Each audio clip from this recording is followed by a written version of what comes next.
Well, turning to our coverage of the 2021 Nevada Legislature now, lawmakers are voting on 166 bills today.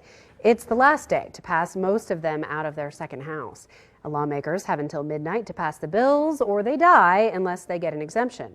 Paul Nelson reports from Carson City.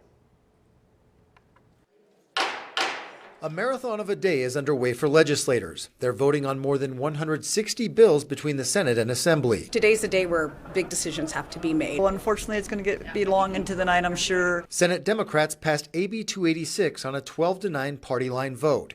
It's known as the Ghost Gun Bill, banning homemade and other guns that do not have a serial number. In the absence of any significant evidence that these are actually being used in crimes, we should err on the side of caution. This is a Second Amendment issue that is an individual liberty. I think we have all as a society agreed that no one should be able to own a gun without a background check.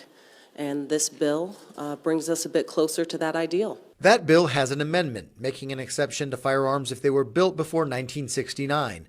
Republicans and Democrats have their differences on a lot of issues. On the other hand, some bills pass unanimously, like AB 254.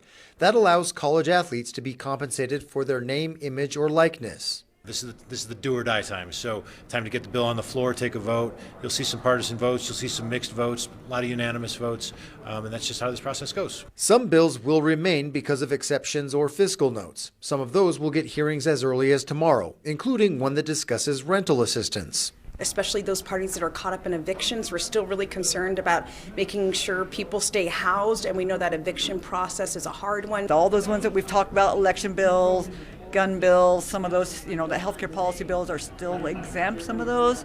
Covering the 2021 legislative session, Paul Nelson, 2 News. Now, the Assembly floor session started at about 2 o'clock. The Senate was just about an hour after that. Both have already taken a recess, and there's still dozens of bills left. So lawmakers are getting ready for quite a long night.